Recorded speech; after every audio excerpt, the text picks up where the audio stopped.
മാംഗല്യം. രചന, അവതരണം നന്ദു കൃഷ്ണ. സ്ഥലമെത്തി, പക്ഷെ വീടെങ്ങനെ കണ്ടുപിടിക്കും? കാറിനകത്തിരുന്ന് സീത ചോദിക്കുമ്പോൾ അതേ ചിന്ത തന്നെയായിരുന്നു വണ്ടി ഓടിച്ചുകൊണ്ടിരുന്ന ഹരിയിലും അവന്റെ തൊട്ടിപ്പുറം കോ ഡ്രൈവർ സീറ്റിലിരിക്കുന്ന ആൽബിയിലും. അതിനാണോ ഇപ്പൊ ഇത്ര വലിയ പാട്? ദോ ഒരു ചായക്കട. നീയല്ലേ കുറച്ചു മുന്നേ ഒരു ചായ കുടിച്ചത്? ഹരി സംശയത്തോടെ ചോദിക്കുമ്പോൾ പുച്ഛത്തിൽ ഒന്ന് ചിരിച്ചുകൊണ്ട് വണ്ടി അവൻ അവിടേക്ക് ചേർത്ത് നിർത്താൻ പറഞ്ഞു. എടാ, ഒരു പ്രദേശത്തെ സകല കാര്യങ്ങളും ചർച്ച ചെയ്തു പോകുന്ന സ്ഥലമാണ് ചായക്കട. അതും ഇത്രയും തിരക്കുള്ളൊരു ചായക്കടയാണെങ്കിൽ പിന്നെ പറയുകയും വേണ്ട. അതുകൊണ്ട് നമ്മൾ ഈ അന്വേഷിക്കുന്ന കൃഷ്ണൻകുട്ടിയുടെ ഭൂതവും ഭാവിയും ചരിത്രവും ഒക്കെ അവിടെ നിന്ന് നമുക്ക് ഇപ്പോൾ സുഖമായി കിട്ടും. നീ വന്നേ. അവന്റെ അത്രയും ആത്മവിശ്വാസത്തോടെയുള്ള വർത്തമാനം കേട്ട് ഹരി അതിന്റെ മുന്നിലേക്ക് കാർ ഒതുക്കി നിർത്തി. പിന്നിലിരിക്കുന്ന ശ്രീധരൻ മാമ ഇപ്പോഴും ഉറക്കമായതുകൊണ്ട് ഈ ചർച്ചയിലൊന്നും പങ്കെടുത്തിട്ടില്ല. കാറ് നിർത്തി അതിൽ നിന്നിറങ്ങി ആൽബി കടയ്ക്ക് മുന്നിലേക്ക് ചെന്നു. കുറച്ചു മുന്നേ ഇറങ്ങിയതാളിലും ഹരി വണ്ടി നിർത്തി പുറത്തേക്കിറങ്ങി. ചേട്ടാ, അതെ, ഈ കൃഷ്ണൻകുട്ടിയുടെ വീട് ഏതാണ്? അറിയാവുന്നവരെ ആരാണെങ്കിലും ഉത്തരം തന്നോട്ടെ എന്നുള്ള രീതിയിൽ ആൽബി ഇത്തിരി ഉറക്കെ ചോദിച്ചതും കടയ്ക്കകത്തിരുന്ന് ചായ കുടിച്ചുകൊണ്ടിരുന്ന പലരും അവനെ ഒന്ന് എത്തി നോക്കി. കൃഷ്ണൻകുട്ടി എന്ന് പറയുമ്പോൾ വടക്കൻകര കൃഷ്ണൻകുട്ടിയോ തെക്കൻകര കൃഷ്ണൻകുട്ടിയോ? അതിന്റെ ഉടയോടെന്ന് തോന്നിക്കുന്ന ഒരാള് ഗ്ലാസ് താഴെ വെച്ച് പുറത്തേക്ക് വന്ന് അവനെ ഒന്ന് നോക്കി ചോദിച്ചു. അതിപ്പോ അങ്ങനെ ചോദിച്ചാൽ ഈ കൃഷ്ണൻകുട്ടിയുടെ ജോലി എന്തുവാ? വീട്ടുപേര് വല്ലതും നിങ്ങൾക്ക് അറിയാമോ? നമ്മുടെ ബാറിൽ ജോലി ചെയ്യുന്ന കൃഷ്ണൻകുട്ടിയെ പറ്റി വല്ലതുമാണോ ഈ ചോദിച്ചത്? കരുണാകരൻ ചേട്ടന്റെ മോളുടെ കെട്ടിയോനും ഒരു ശ്രീധരൻകുട്ടിയല്ലേ? ചുരുക്കം പറഞ്ഞാൽ അവിടെ ഇരുന്ന 20 പേരുടെ കയ്യിൽ നിന്നും 20 കൃഷ്ണൻകുട്ടിയുടെ വിവരങ്ങൾ പെട്ടെന്നാണ് പുറത്തേക്ക് വന്നതും അവരോട് പറഞ്ഞതും. ഒരുമാതിരി എന്തോ പോയ അണ്ണാനെ പോലെ നിൽക്കുന്നവനെ കണ്ട് ഹരിക്ക് ചിരി വന്നെങ്കിലും അത് മുഖത്ത് വരാതെ ഹരി അവനെ നോക്കി. കൊച്ചനെ, ഇത്രയും പേര് ഓരോന്നൊക്കെ ചോദിച്ചിട്ടും നീ എന്താ ഈ മറുപടി പറയാതെ നിൽക്കുന്നത്? ആദ്യം ചോദ്യം തൊടുത്തുവിട്ട മനുഷ്യൻ അവന്റെ അടുത്തേക്ക് ചെന്നതെന്ന് ചോദിച്ചു. അത് പിന്നെ ഇത്രയുമൊക്കെ ഒരുമിച്ച് ചോദിച്ചാൽ കഴിഞ്ഞ ഒരാഴ്ചയ്ക്ക് മുന്നേ ആയിരുന്നു ഈ കൃഷ്ണൻകുട്ടിയുടെ മകളുടെ കല്യാണം. അന്ന് അതിന് പങ്കെടുക്കാൻ വരാൻ പറ്റാത്തതുകൊണ്ട് ഇന്ന് വന്നതാ ഞങ്ങൾ. അങ്ങനെ കേറി ആൽബി പറഞ്ഞതും എല്ലാവരും ഓരോന്നോർത്തുകൊണ്ട് പരസ്പരം എന്തൊക്കെയോ ചോദിക്കാൻ തുടങ്ങി. ഇവരീ ചോദിക്കുന്നത് കൂടെ പഠിച്ച ചെറുക്കൻ്റെ കൂടെ ഒളിച്ചോടി പോയിട്ട് തിരിച്ചു പിടിച്ചുകൊണ്ടുവന്ന് കെട്ടിച്ച ആ പെണ്ണിന്റെ തന്ത കൃഷ്ണൻകുട്ടിയുടെ കാര്യമാണോ? ആരോ ഒരാൾ ചോദിച്ചതും അവിടെ നിന്ന് എല്ലാവരും അയാളെ നോക്കി. മിക്കവാറും അതാകും. കഴിഞ്ഞ ആഴ്ച എന്ന് പറയുമ്പോൾ ആ കൃഷ്ണൻകുട്ടിയുടെ മോളുടെ കല്യാണമല്ലേ ഈ കരയിൽ നടന്നിട്ടുള്ളൂ. നിങ്ങള് പെണ്ണിന്റെ കൂട്ടരോ അതോ ചെറുക്കന്റെ കൂട്ടരോ? അതിന് മറുപടി പറയാൻ നിൽക്കാതെ അവൻ ചായക്കടക്കാരനോട് ആ കൃഷ്ണൻകുട്ടിയുടെ കാര്യം ചോദിച്ചതും അയാൾ വഴി പറഞ്ഞു കൊടുത്തു. ചായക്കടയിൽ നിന്ന് വിവരം ശേഖരിക്കാൻ പോയിട്ട് ക്ഷീണിച്ചു പോയോടാ? അകത്ത് കയറിയതും ഡോറെല്ലാം കയറ്റിയിട്ട് AC കൂട്ടി തനിക്ക് നേരെ തിരിച്ച് ഷർട്ടിന്റെ ബട്ടൺ അഴിക്കുന്നവനെ നോക്കി ഹരി ചിരിയോടെ ചോദിച്ചു. അതിനെന്താ? നല്ല കട്ടിക്ക് മറുപടി പറയാൻ പോയവൻ പെട്ടെന്നാണ് ഉറക്കമുണർന്നിരിക്കുന്ന ശ്രീധരനെയും സീതമ്മയും കാണുന്നത്. പല്ല് കടിച്ചു പിടിച്ച ആ ദേഷ്യം ഒതുക്കിയങ്ങ് ആൽബി. അങ്ങനെ ചോദിച്ചു മറിഞ്ഞ് അവരാ വീടിന്റെ മുന്നിലെത്തി. സീതേ, നമ്മള് മണിക്കുട്ടിയുടെ വിവരമറിയാൻ വന്നതാണ്, അല്ലാതെ ആരോടും ഒന്നും രണ്ടും പറഞ്ഞ് വഴക്കുണ്ടാക്കാൻ വന്നതല്ല. അങ്ങനെ ഓർമ്മപ്പെടുത്തിക്കൊണ്ട് പറയുന്ന ഭർത്താവിനെ അല്പം ദേഷ്യത്തോടെ നോക്കിക്കൊണ്ട് ആ മുള്ളുവേലി മാറ്റി അവരകത്തേക്ക് നടന്നു. ഇന്ന് വരെ കണ്ടുപരിചയമില്ലാത്ത 2-3 പേരകത്തേക്ക് കയറി വരുന്ന കണ്ട് കൃഷ്ണൻകുട്ടി പുറത്തേക്ക് ഇറങ്ങി ചെന്നു. ആരാ? മനസ്സിലായില്ലല്ലോ.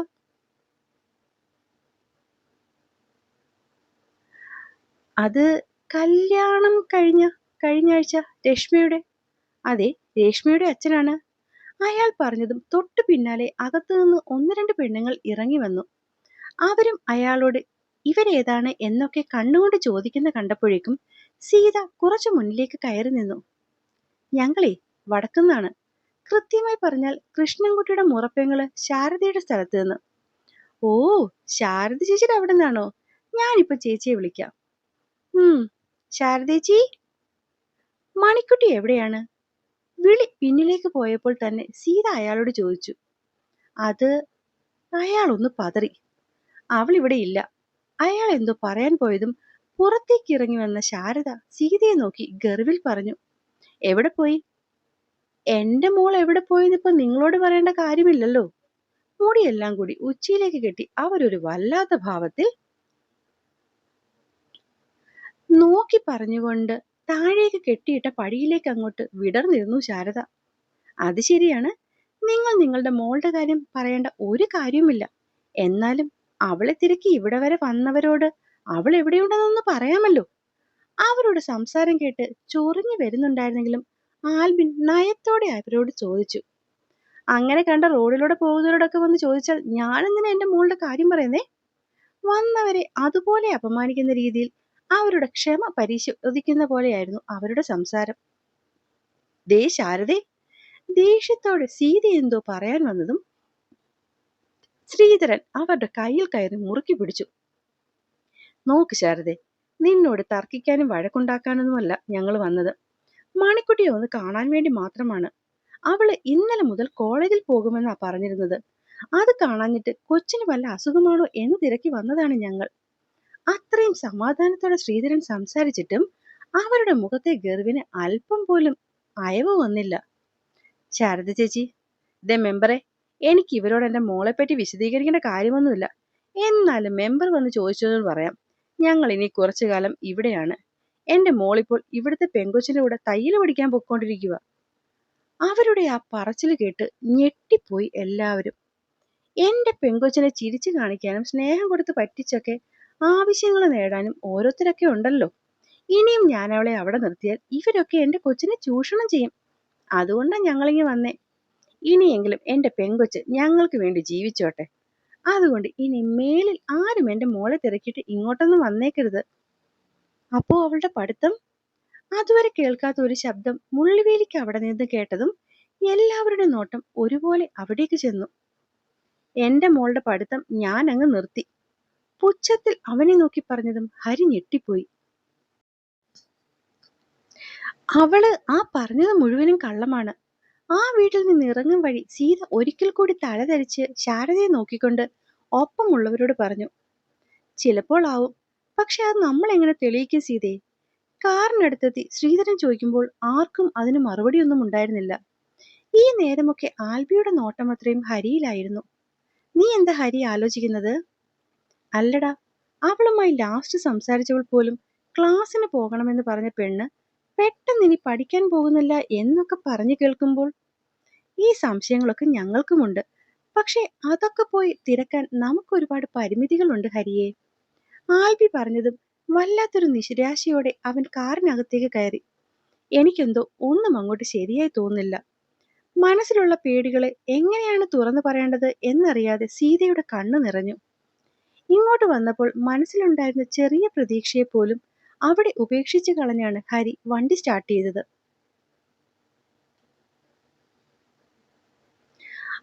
തന്നെ ആകെ മൂടിക്കെട്ടിയ അസ്വസ്ഥയോടെ അവൻ വണ്ടിയെടുത്തതും അതൊന്ന് കുതിച്ചു. ഹരി! പേടിച്ചിട്ട് എല്ലാവരും ഒരുപോലെ വിളിച്ചുപോയി. സോറി, വണ്ടി പെട്ടെന്ന്. അവൻ പിന്നെയും വണ്ടി സ്റ്റാർട്ടാക്കാൻ നോക്കിയെങ്കിലും വണ്ടി സ്റ്റാർട്ട്. എന്താടാ, എന്തു പറ്റി? വണ്ടി സ്റ്റാർട്ടാവുന്നില്ലടാ. സ്റ്റിയറിംഗിൽ അടിച്ച് ആകെ ദേഷ്യത്തോടെ അവൻ പിന്നെയും പറഞ്ഞു. നീ ഇറങ്ങിക്കേ, ഞാൻ നോക്കാം. ആദ്യം ഇറങ്ങാൻ തോന്നിയില്ലെങ്കിൽ പോലും ആൽവി ഇറങ്ങിയത് കണ്ടവന്റെ സൈഡിലെ ഡോർ തുറന്നിറങ്ങി ഹരി. ആ നേരത്താണ് ഒരു മോൻ ഓടിക്കൊണ്ട് അവർക്കടുത്തേക്ക് ചെന്നത്. പുറത്തേക്കിറങ്ങിയ ആൽബിയുടെയും ഹരിയുടെയും മുന്നിൽ അവൻ എത്തിയപ്പോഴേക്കും കുഞ്ഞ് ശ്വാസം എടുക്കാൻ വല്ലാതെ പാടുപെട്ടു. കാര്യമൊന്നും മനസ്സിലായില്ല. എന്നാലും ആ കുഞ്ഞ് തങ്ങളെ തിരക്കിയാണ് ഓടി വന്നതെന്ന് അപ്പോൾ തോന്നി. അതിന് കാരണം കാറിൽ കൈവച്ച് നെഞ്ചു തടവിയുള്ള അവന്റെ ആ നോട്ടമായിരുന്നു. കാഴ്ചയ്ക്ക് കഷ്ടി 4ലോ 5ലോ പഠിക്കുന്നൊരു കൊച്ചുകുട്ടി.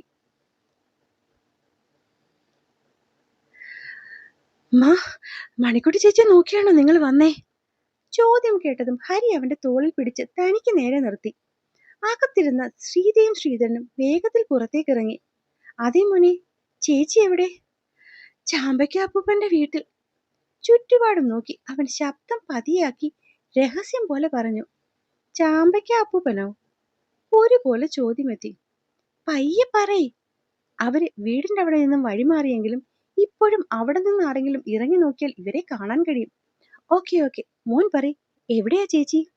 പറയാം, നിങ്ങൾ ആ റോഡിന്റെ അവിടേക്ക് വാ. പറയുകയും അവനൊരൊറ്റ ഓട്ടം വെക്കാൻ എന്ന പോലെ കൈ വീശിയതും ഹരി അവന്റെ ആ കയ്യിൽ കയറി മുറുകെ പിടിച്ചു. ആൽബി, നീ വണ്ടി എടുത്തോണ്ട് വാ, ഞങ്ങൾ മെല്ലെ നടന്നിട്ട് വരാം. അവന്റെ മുഖം കണ്ടതും മറുത്തൊന്നും പറയാതെ ആൽബി വണ്ടിയുമായി പോയി.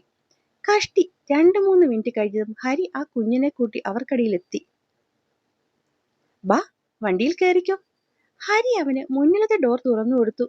കാലകത്തോട്ട് വെച്ചതും മുഖത്തെ കഴിച്ച തണുത്ത കാറ്റിൽ അവന്റെ മുഖമൊന്ന് തിളങ്ങി. ഏസിയാ?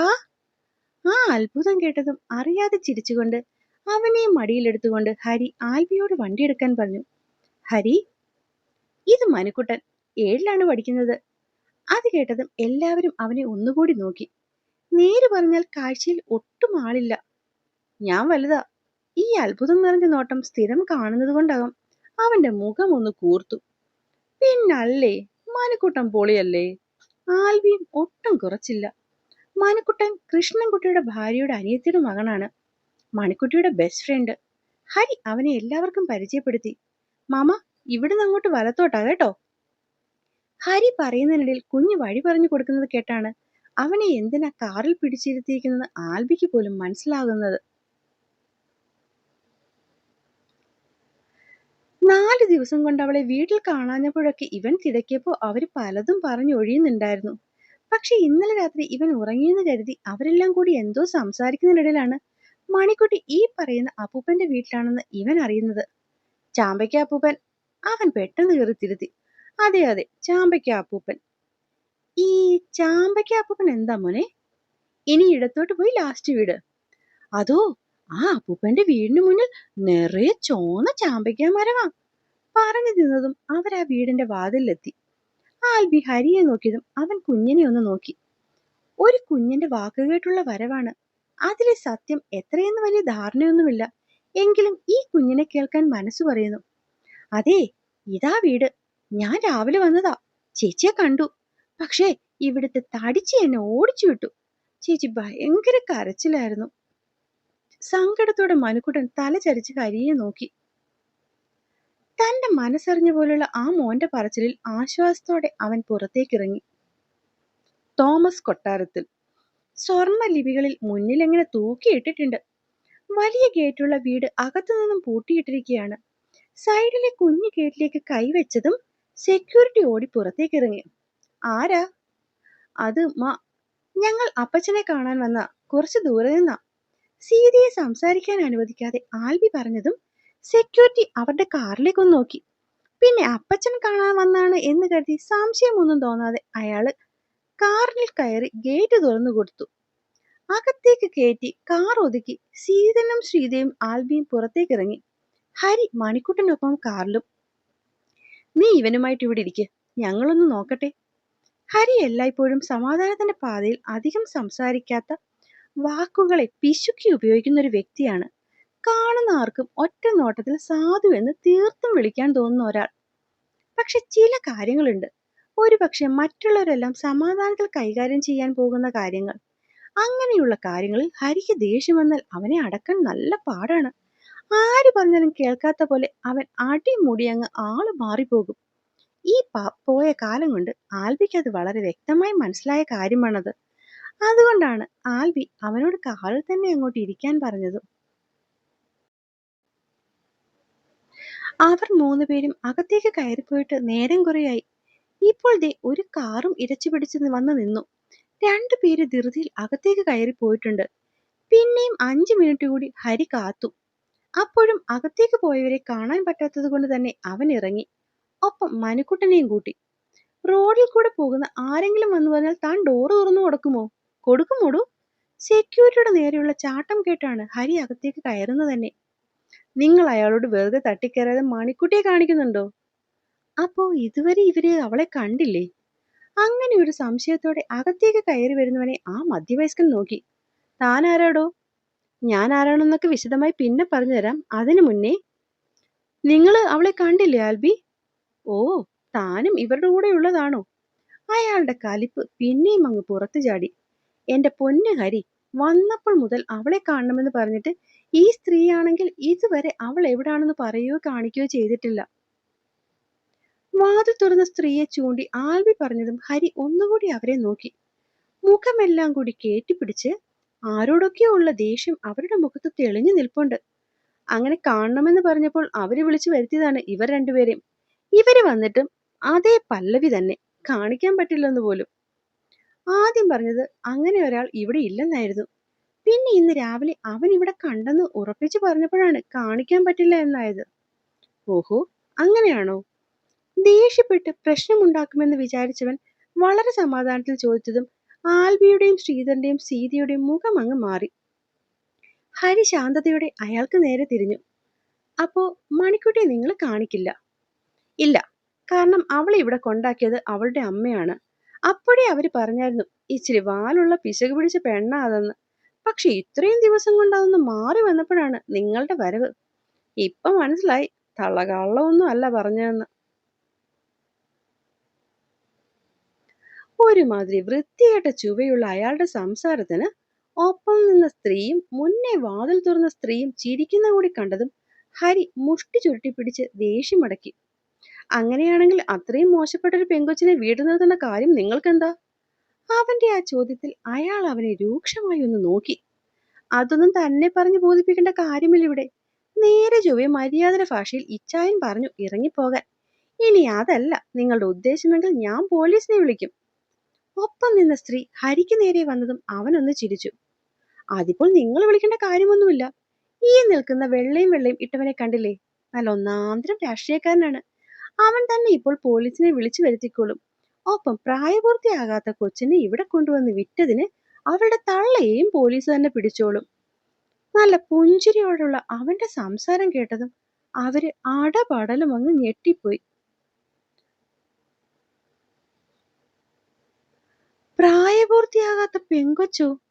അതെ, ആ കൊച്ചിന് പ്രായപൂർത്തിയായിട്ടില്ല. ആര് പറഞ്ഞു? അവള് ഡിഗ്രിക്ക് പഠിക്കുകയാണെന്നാണല്ലോ അവക്കടെ തള്ള പറഞ്ഞത്. വാതിൽ തുറന്ന സ്ത്രീ മുന്നിലേക്ക് കയറി നിന്ന് ദാക്ഷ്യം കാണിച്ചു. അതവളുടെ അമ്മ പറഞ്ഞതല്ലേ? അല്ല, അവളും പറഞ്ഞു. വെറുതെ കള്ളം പറയാൻ നിൽക്കണ്ട. അവൾ എന്തായാലും അങ്ങനെ പറയാൻ വഴിയില്ല. നിസ്സാരം പോലെ പറഞ്ഞതും അങ്ങേർക്ക് അത് കയറി അങ്ങ് കൊണ്ടു. എന്തായാലും നീ പോലീസിനെ വിളി ആൽബി. പ്രായപൂർത്തിയാകാത്ത ഒരു പെങ്കൊച്ചിനെ വീട്ടിലിട്ട് പീഡിപ്പിക്കുന്നു എന്ന് പറഞ്ഞൊരു പരാതി കൊടുത്താൽ ഈ നിൽക്കുന്ന 3 ജാമ്യമില്ലാ കേസിൽ അകത്തുപോകും. അവർക്കൊപ്പം അവളുടെ അമ്മയെന്ന് പറയുന്ന സ്ത്രീയും പോട്ടെ. വിളിക്കടാ നീ പോലീസിലേക്ക്. ഹരിയുടെ ദേഷ്യം കൊണ്ട് വിറയുന്ന മുഖം കണ്ടതും അവൻ എന്തോ മനസ്സിൽ കണക്കുകൂട്ടിയതാണെന്ന് മനസ്സിലായി ആൽവി ഫോൺ കയ്യിലേക്ക് എടുത്തു. കാര്യമൊന്നും മനസ്സിലായില്ലെങ്കിലും ഹരിക്കൊപ്പം തന്നെ ശ്രീധരന്റെയും സീതയുടെയും മുഖം അങ്ങ് മാറി. ആ പെണ്ണിനെ വിളിച്ചുകൊണ്ട് വാടീസ്റ്റല്ലേ? അവളോട് തന്നെ ചോദിക്കാം അവൾക്ക് പ്രായപൂർത്തിയായോ ഇല്ലയോ എന്ന്. അത് ഇച്ചായ, വിളിച്ചോണ്ട് വാടി. അങ്ങേര് ഒച്ചയെടുത്തതും അയാൾക്കൊപ്പം വന്ന സ്ത്രീ മുകളിലേക്കൊരു ഓട്ടമായിരുന്നു. അന്നെ, നീ അവക്കടെ തള്ളയും വിളിക്ക്. വാതിൽ തുറന്ന സ്ത്രീ ഉടനെ അവരെ വിളിക്കാൻ പോയി. കാരണം മുന്നിൽ നിൽക്കുന്നവരുടെ ഉറപ്പോടെയുള്ള സംസാരം കേൾക്കുമ്പോൾ സംശയം തോന്നുന്നുണ്ട്. ഇനിയിപ്പോ കേസും കൂട്ടവുമൊക്കെ ആയാൽ കുടുംബ പേര് നാറുന്ന കേസാണ്. ഒപ്പം സ്വന്തം അമ്മച്ചിയെ നോക്കാൻ വയ്യാത്തതുകൊണ്ട് ഏതോ ഒരു പെണ്ണിനെ കൂലിക്ക് നിർത്തിയതും കൂടി അറിഞ്ഞാൽ കുടുംബത്തിന്റെ പേര് തന്നെ നഷ്ടമാകും. ഇത്തിരി കഴിഞ്ഞതും ആകെ ചടഞ്ഞുകൂടി കരഞ്ഞു കലങ്ങിയ കണ്ണുകളുമായി വിറച്ചു വരുന്നവളെ കണ്ടത് സീതയാണ്. വീഴാതിരിക്കാൻ സ്റ്റെപ്പിൽ പിടിച്ചു വരുന്നവളെ കണ്ട സീത മുന്നിലെ സ്ത്രീയെ തള്ളി മാറ്റി 2-3 സ്റ്റെപ്പ് കയറി അവളെ നെഞ്ചിലേക്ക് അടക്കി പിടിച്ചു. സീതമ്മേ! ഹൃദയം പൊടഞ്ഞുള്ള അവളുടെ വിളിയിലാണ് ഹരി ആ മുഖത്തേക്ക് നോക്കുന്നത്. താൻ കാണുമ്പോൾ അമ്പിളി പോലെ തെളിഞ്ഞു നിന്ന മുഖം ആകെ കറുത്തുവാരി പെണ്ണിനെ തിരിച്ചറിയാൻ പറ്റാത്ത വിധം അവൾ മാറിയിരിക്കുന്നു. അവന്റെ നെഞ്ച് ആദ്യമായി പിടഞ്ഞു അവൾക്ക് വേണ്ടി. അതേസമയം അവളെ ഇങ്ങനൊരു അവസ്ഥയിൽ കണ്ടതിന്റെ ദേഷ്യത്തിലും സങ്കടത്തിലും തന്നെയായിരുന്നു ആൽബിയും ശ്രീധരനും. മോളെ, കൊച്ചേ! അവരുടെ വിളി കേട്ടെങ്കിലും അവൾ സീതയുടെ നെഞ്ചിൽ നിന്നും മുഖം ഉയർത്തിയില്ല. എടി പെണ്ണെ, പിന്നെ കരയാം. ആദ്യം ഇത് പറ, നീ പ്രായപൂർത്തിയായതാണോ? സീതയെ ചുറ്റിപ്പിടിച്ച് കരഞ്ഞുകൊണ്ടിരുന്നവളെ കൈയും കൊണ്ട് പിടിച്ചു മാറ്റി സ്റ്റെല്ല ചോദിച്ചതും അവള് അമ്പരന്നുകൊണ്ട് ആ മുഖത്തേക്ക് നോക്കി. അപ്പോഴേക്കും കൃഷ്ണൻകുട്ടിയുടെ സ്കൂട്ടിയുടെ ബാക്കിലിരുന്ന് ശാരദയും അവിടെ എത്തിയിരുന്നു. നിങ്ങളല്ലേ തള്ളേ, നിങ്ങളുടെ മോള് ഡിഗ്രിക്ക് പഠിക്കുക, അടുത്ത 2 മാസം ഇവിടെ ജോലിക്ക് നിന്നോളും, പിന്നെ ഞങ്ങൾക്ക് ഇഷ്ടപ്പെടുകയാണെങ്കിൽ സ്ഥിരമായി ഇവിടെ നിർത്താം എന്നൊക്കെ പറഞ്ഞ് 2 മാസത്തെ ശമ്പളമായ 40,000 രൂപ എണ്ണിപ്പിറക്കി കൊണ്ടുപോയത്. അത് കേട്ടതും ബാക്കി എല്ലാവരും ഞെട്ടിപ്പോയെങ്കിലും ഹരിക്ക് വലിയ ഞെട്ടലൊന്നും തോന്നിയില്ല. എടാ കൃഷ്ണൻകുട്ടി, നീയും കൂടെ ഒത്തു നിന്നല്ലേ നിന്റെ പെങ്ങളുടെ മോളെ ഇവിടെ പിടിച്ചു നിർത്തിയത്. എന്നിട്ടിപ്പോൾ ഇവര് പറയുന്നു പ്രായപൂർത്തിയാകാത്ത പെങ്കൊച്ചാണെന്ന്. ഞങ്ങൾ പീഡിപ്പിക്കാൻ വേണ്ടി ഇവിടെ കൊണ്ട് നിർത്തിയതാണെന്നൊക്കെ പറഞ്ഞ് ഇവര് കേസ് കൊടുക്കുന്നു. എന്താടാ ഇതിന്റെയൊക്കെ അർത്ഥം? നീയും നിന്റെ പെങ്ങളും കൂടി സേവിയറെ പറ്റിക്കാന്നങ്ങ് കരുതിയോ? കൃഷ്ണൻകുട്ടിയുടെ കഴുത്തിൽ പിടിച്ചുകൊണ്ടുള്ള ചോദ്യവും മുന്നിൽ നിൽക്കുന്ന സീതയും ശ്രീധന്യവും ഒക്കെ കൂടി കണ്ടതും ശാരദയ്ക്ക് കാര്യം ഏതാണ്ടൊക്കെ മനസ്സിലായി. അയ്യോ മുതലാളി, എന്റെ ആങ്ങളെ വിട്ടെ. ഈ നിൽക്കുന്നവരൊക്കെ കള്ളം പറയുന്നതാ. ഈ നിൽക്കുന്നവർക്ക് ചിങ്ങത്തിൽ 21 അവരെല്ലാം കൂടി മുതലാളിയെ പറ്റിച്ചതാ. വീട് മുതലാളി എന്റെ ആങ്ങളെ. ശാരദ കരഞ്ഞുകൊണ്ട് സേവിയറുടെ കാലിലേക്ക് അങ്ങ് വീണു. അപ്പൊ എന്നെ കേൾക്കുകയും വായിക്കുകയും ചെയ്യുന്ന കൂട്ടുകാർ കഥ ഇഷ്ടമാവുന്നുണ്ടെങ്കിൽ ഒന്ന് സപ്പോർട്ട് ചെയ്യണേ. ഇതിന്റെ അടുത്ത ഭാഗം ഇന്ന് തന്നെ തരാം കേട്ടോ. അല്പം ലേറ്റായി പോയി, സുഖമില്ലാത്തത് കൊണ്ടാ പറ്റിയതേ. സോറി.